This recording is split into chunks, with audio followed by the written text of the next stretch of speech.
Salut, salut, salut les mioches, j'espère que vous allez bien. Moi je vais très très très bien. Via cette vidéo, j'ai décidé en fait aujourd'hui de prendre un peu entre guillemets la parole, de vous parler de quelque chose chez la communauté du Barça qui me dérange entre guillemets. C'est qu'en fait l'incapacité à faire la différence entre la politique du Barça et la politique des autres clubs en général, en ce qui est effectif, recrutement, etc. Par les autres clubs, je pense principalement au Real de Madrid, qui est, il faut se le dire, on va pas se mentir, on va pas le nier, l'exemple, ou du moins l'équipe adverse qui fait que en fait, tu as tendance à regarder ce que fait ton adversaire, ce que fait ton ennemi, ce que fait ton voisin. On va commencer avec ce que je vois traîner sur Twitter, de ce que je vois qui est demandé à la direction, etc. Ouais, etc. Il faut recruter ci, il faut cibler Magui, il fallait cibler Schlotterbeck, il fallait cibler deux arrières latéraux, il faut un milieu de terrain pour jouer avec Pedri parce que machin n'est pas bon, il faut un 10 parce qu'on juge que Olmo n'est pas bon et Firmine pas assez régulier, il faut un numéro 9, etc. Les gars, on est sur au moins 6 joueurs là, si ce n'est 8. Est-ce que vous avez déjà vu une équipe recruter une seule saison, un seul mercato, 8 postes? Ça n'arrive pas. Pas que je sache. En tout cas. Ou du moins, ce pas les équipes qui gagnent. Encore moins, est-ce que vous avez déjà vu le Barça faire des mercatos comme ça? Parce qu'il y a eu des moments de moins bien dans ce club, hein. Il y en a eu très peu. Pas aussi long, depuis que je regarde le Barça, parce que je regarde le Barça depuis 2006, par là, à l'âge de 8 ans, je ne comprenais pas grand-chose au foot non plus, mais voilà. En fait, il y a ce côté-là, il y a cette ambition, cette demande que je ne comprends pas. Qui, paradoxalement, je suis un fan du Real, je peux comprendre, parce que ça a toujours été ça l'ADN du Real. L'ADN du Real, ça a toujours été, on n'a pas vraiment, on va dire, un noyau fixe où je me dis en fait il faut des joueurs comme ci, comme ça, quitte à prendre du temps avec eux, etc. Mais ça va finir par gagner parce qu'on a cette façon de jouer. Non, le Real ça a toujours été je réunis mes stars. Mes stars, si ça marche pas, ah bah merde. Si ça marche, tant mieux parce que quand ça marche, on l'a vu 2022, on l'a vu 2024. Même quand dans le jeu, dans la qualité de jeu, dans le contenu, c'est ridicule, mais on arrive à trouver une solution parce qu'un match de foot, c'est 90 minutes, parce qu'en 90 minutes, trois quatre stars peuvent te sortir une action, etc. Parce que voilà, on s'appelle le Real. Ça a toujours été ça, l'ADN du Real. Parce que 2016, 2017, 2018, quand le Real gagne 3 ans de suite, on a vu que le Real, à plusieurs reprises, que ce soit face au Bayern ou autre, n'était pas spécialement au-dessus. Mais ça s'est joué dans les détails dont je ne vais pas en parler, parce que bon, il y en a eu beaucoup, hein. Voilà. Les hors-jeux, les machins, etc. C'est un autre débat. Maintenant, le Barça. Si je prends le Barça, moi, quand j'ai regardé le premier match du Barça dans ma vie, c'était la finale face à Arsenal en 2006. Cette équipe, t'avais Eto'o, t'avais Ronaldinho, t'avais Juli, t'avais les Belletti. De ce que je me rappelle, hein, il me semble qu'il y avait aussi Puyol, Rafa Marquez, Deco, Valdés, etc. Ensuite vient l'époque 2007-2008 où ça ne gagne pas, où le noyau dur c'était Xavi, Iniesta et Messi qui venait à peine, qui commençait à être Messi. On serait en 2026, et je pense que beaucoup de monde aurait demandé à ce que, ouais, mais Messi, il s'en sort pas, il est trop jeune, il faut machin, il faut quelqu'un d'autre. Ouais, mais Xavi, Iniesta au milieu, ça gagne pas, machin, il faut quelqu'un d'autre. Ça aurait été ça le discours aujourd'hui. Sauf qu'à l'époque, il n'y avait pas Internet, il n'y avait pas toutes ces conneries, il y avait pas, on regardait pas, il fallait écouter la radio, etc. pour savoir qu'un tel a payé un tel à 20-30 millions. Donc on voyait pas tout ce superflu en fait qui vous donne envie. Ah mais merde, Liverpool ils ont dépensé 400 millions, nous on a dépensé 20 millions. Non, c'est pas ça. Liverpool ils ont dépensé 400 millions parce que eux, dans leur logique, dans leur politique, il faut qu'ils dépensent 400 millions. Mais nous, c'est pas la même chose. Maintenant, venons à la période grande gloire du Barça, ou même quand à un moment donné, entre 2011 et 2015, ça n'allait pas. Qu'est-ce qui se passait? T'avais Messi, Iniesta, Busquets, euh, Puyol, même par moments des pédos, qui tous sortaient de la Masia. C'est des mecs qui ont coûté, on va dire, limite, entre guillemets, 0 €. Le Barça achetait comment? Par saison, ça prenait un joueur, c'est-à-dire un mec pour compléter l'effectif. Ça pouvait être un Zlatan Ibrahimovic, ça pouvait être une autre année un David Villa qui sortait de Valence, ça pouvait être un Dani Alves. Et dans tout ce que je suis en train de vous dire, c'est que la plupart de ces mecs-là sortaient d'où? De la Liga. Et même Samuel Eto'o, qui était le 9 à un moment donné, ça sortait de la Liga, de Mallorca. C'est-à-dire, en fait, ça n'a jamais été une équipe qui fait des mercatos ou un achat où tu te dis, putain, le Barça, ils ont acheté un joueur très cher. Ça n'a jamais été ça. Ou merde, le Barça, ils ont recruté 3 4 joueurs et tout, c'est bon, c'est cher, c'est beau. Ça n'a jamais été ça. Donc, vous demandez à une équipe de sortir de sa nature, de sortir de ce qu'elle est. Après, oui, aujourd'hui, on a besoin de joueurs qu'on n'arrive pas à recruter parce qu'au-delà du fait que c'est pas dans notre ADN, parce que quand on entend Deco dire qu'il est satisfait de ce qu'est Ronald Araujo aujourd'hui, vous prenez le truc dans le sens qui vous arrange. Parce que vous dites, mais Araujo, il est nul, il est ci, il est ça. Non, c'est pas ce qu'il veut dire dans le fond. Dans le fond, il cherche aussi à dire que c'est un produit de chez nous. Il a des qualités. S'il est monté en équipe première, il a des qualités. Il a des défauts, même beaucoup même. Il a un défaut particulier, c'est au niveau de sa réflexion, de sa lecture de l'action à l'instant T, qui pour moi, c'est peut-être son seul, mais plus gros défaut, qui est plus problématique qu'autre chose. C'est peut-être dit, ça se gère, ça se règle. Je ne sais pas si vous voyez où je veux en venir. Maintenant, revenons sur ce qu'on se disait.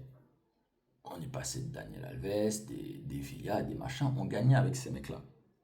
Ensuite vient la période où ça ne gagne pas. On n'a pas changé le noyau dur, on l'a gardé. Parce que vous, j'ai l'impression qu'aujourd'hui, en 2006, pour vous, dès que ça ne gagne pas, il faut changer le noyau dur. Il faut virer le défenseur central, il faut virer le 10, il faut virer... Non, ça ne marche pas. Quand on me dit qu'un Firmine, il est pas bon, etc., je suis en train de rigoler, les gars.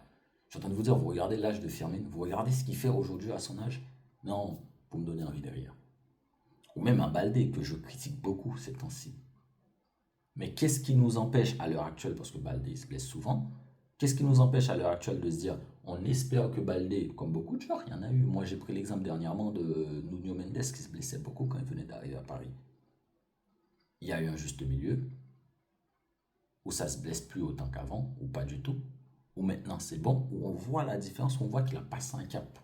Nuno Mendes, c'était exactement comme Baldé à un moment donné. On attendait juste que le mec il passe un cap. Qu'est-ce qui nous empêche d'attendre qu'il passe un cap au lieu d'aller dépenser 80, 90 millions, même 50 millions sur un latéral lambda parce qu'il était bon à telle équipe, on va se dire, ah bah merde, ça va être merveilleux chez nous. Et après, de l'argent jeté par la fenêtre, parce que je vais en venir de l'argent jeté par la fenêtre, parce que le mec, il était bon ailleurs, on en a jeté pas mal, hein, avec votre politique que vous avez en tête. Parce que je trouve que les supporters du Barça, pardon, aujourd'hui, ils n'arrivent pas même à réfléchir, à se dire, en fait, leur politique, quand le club, avec Bartomeu, a employé leur politique à eux, ça n'a pas du tout fonctionné. Et c'est pas qu'il a choisi les mauvais joueurs sur les moments, etc. Il a choisi les joueurs que tout le monde voulait. Tout le monde.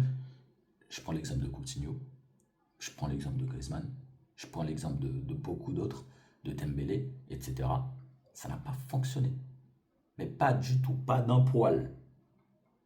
Ça n'a même pas failli fonctionner. Peut-être Dembélé sur la fin. Donc votre politique de recruter à 200, 300, 400 millions, etc. Non, ça ne marche pas au Barça. Ça marche au Real, ça marche peut-être à Liverpool, ça marche peut-être au PSG, ça marche peut-être à Manchester City, mais ça n'a jamais marché au Barça. Et ça ne marchera pas. Parce que l'ADN du Barça, la politique du Barça, ça a toujours été, on a le noyau dur, on fait fleurir, et quand ça prend, quand la mayonnaise est prise, on va rajouter des petits ingrédients pour donner du goût à la mayonnaise. Et par les ingrédients, je pense au Daniel Alves, je pense au David Villa. Et maintenant, quand je passe de l'époque où c'était pas bien entre 2011 qu'on a fait gagner, pas bien c'est un grand mot parce que 2012 on fait demi-finale, 2013 on fait demi-finale, on se fait gifler par le Bayern, 2014 on se fait éliminer en quart par l'Atlético. Mais en fait, on a attendu. Et vous savez ce qu'on a rajouté à ce moment-là? On a rajouté Neymar Suarez. Neymar Suarez. et Ivan Rakitic aussi. Ça en fait 3. Ça en fait 3. La défense, on aurait pu me dire la défense, ça n'allait pas parce qu'on prenait quand même pas mal de buts. À ce moment-là, non. On a rajouté Neymar, Suarez et Rakitic. Rakitic qui selon moi est arrivé un peu avant. Neymar qui est arrivé la saison d'avant. Suarez, bien entendu, il faut le souligner. C'est pas qu'on a pris les 3 dans la même saison. C'est ce qu'on a rajouté dans la mayonnaise. Et on gagne en 2015. Après, voilà, 2016, ça gagne pas. 2017, on perd Neymar. Et là, on ouvre une vanne où on se dit, on achète ci, on achète ça, on dépense ci, on dépense ça. On sort en fait de la politique du club.